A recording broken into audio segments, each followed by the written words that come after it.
think first of all I'm the only legislator, even from Jubilee. When things go wrong, I say honestly, here hapa kuna shida, but this is what we're going to do. You know. And remember, just remember during those security laws in Bunge, I am the one person who stood up and told guys, listen, this fighting is not helping. It's just emitting more heat than light. You know, when Raila was denied his pension, I'm the guy who stood up and said no. And guys look at me like, what's wrong with this guy?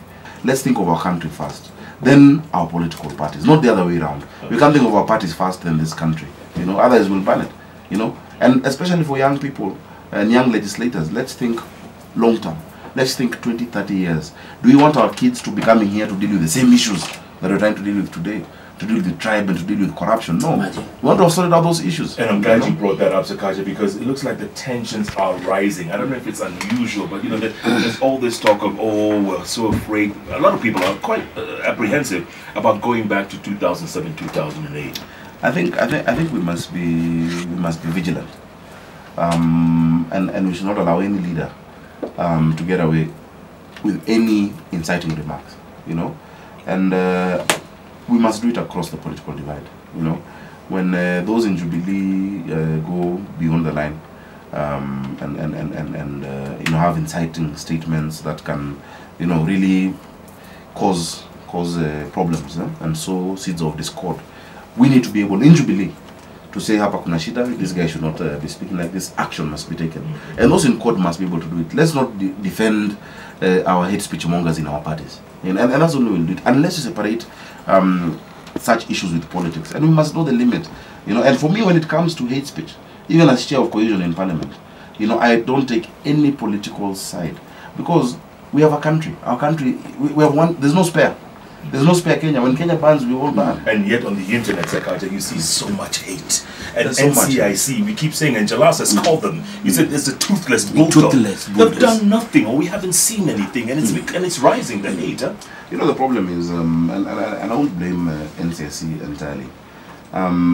Because, you know, you can't blame someone for failing to stop what you are doing. You know? And the first thing is that we have made our politics so competitive, and it's a winner takes all, that people put all into it. And I keep asking, the same way the Bible says, what does it gain a man to gain the world and lose his soul? What does it gain anyone to gain power and lose and we lose our country? You know, and no one gains from that.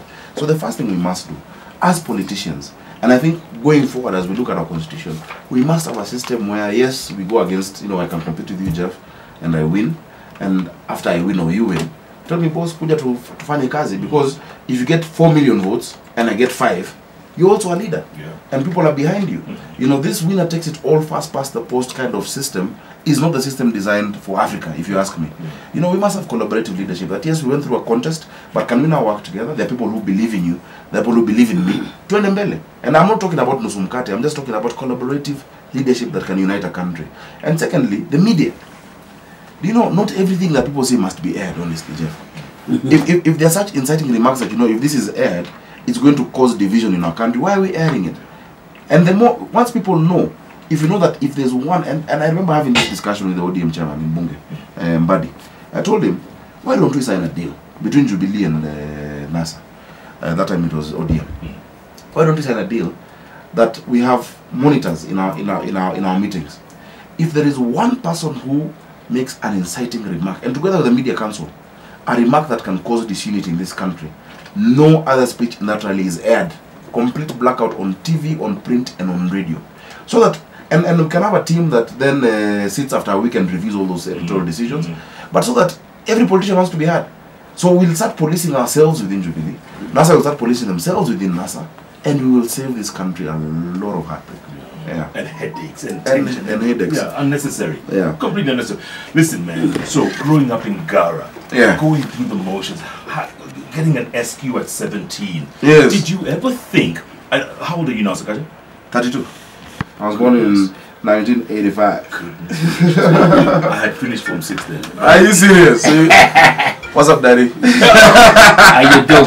you ever think, Sakaja, that you'd be where you are today? I mean, let's face it. You know, you pick up the phone and you know, you're at State House, you're with Kenya One having tea. Did you ever think at 32?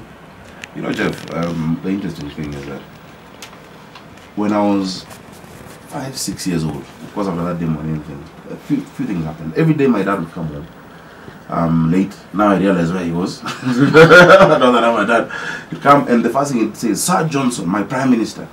I had to wake up to go and I didn't know what a prime minister was what, but it felt great. So I always grew up knowing, I'm cut out for something different.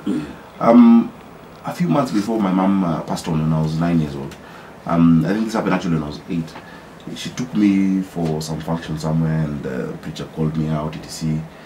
And she told me, you're going one day to lead. So I always had this heart. I went on, became head of school, head boy, prefect, whatnot.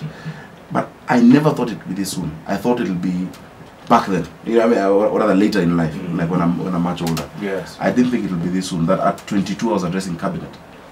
At age 22, That at age 24 I was actually authoring sections of the constitution. That at age 27 I'd be chairman of a party. And it was tough, man, as a young person. Sure. Because I was chairman of guys older than my dad. Yeah. And in the beginning, I remember there was a blog that will Sakaja's inexperience cost Uhuru Kenyatta the presidency. And I said, you know what? The words of Paul to Timothy, 1 Timothy 4:12, let no one look down upon you because you're young, but set an example in your word, in speech, and in faith to the believers. And I set an example. And till today, I earned the respect of those wazes. Is Mr. still alive? Yes, he is. Oh, what does he think? What does he think? He's so proud. Yeah? He's so proud. Does he still call you Prime Minister Sir Johnson? He calls me Sir Johnson. And I'm always, yes, sir. and I really pray that he's around to see what the future holds. I think Mbele iko sawa. And I realized early in life that my life will be a life of service to the public. Wow. I remember when I was in Form 3. I'd done public speaking before. You come, you're given like a topic, you have 5 minutes to prepare. So the first time I did in Form 1, I failed miserably. But this teacher, Mrs. Muganga in Lenana School, told me, this is your thing, keep doing it. In Form 2 I tried again, I didn't do well. She said, now the last try in Form 3. And I just made it to provincials, then I made it to the nationals. And in the nationals I was given a topic, my country Kenya. I remember going to write about what the points that I would say. And when I stood in that hall at KICC, and I clenched my fist, I could not open it. And I remember starting with the words of JFK, ask not what your country can do for you, but what you can do for your country. And I spoke. I got a standing ovation. So I thought, I'm done. This thing, I'm always failing. So I changed. I was on my way home. Because for public speaking, I was not staying in school. Right. Because you can't rehearse. There's no, it's not said. And then, so they started, someone told me, come, the results are being announced. So they started with number 16, because only 2 per province. So 16, 17, no, I'm not there. 10, 9, 8, I'm not there. I thought, I've been disqualified. Until they said number 1, Sakaja Johnson, Lenana School. I was shocked. But I felt on top of the world going home that day, getting my matatu at Afya Center to Imaradaima. Yeah. And I knew, this is what I've been called for. A year later, we went for a prefect meeting. And there's this general in the army who said, last year I had a young man talk about this country and I knew our future is bright. And he said, so he quoted me and I was like, hey, that's me.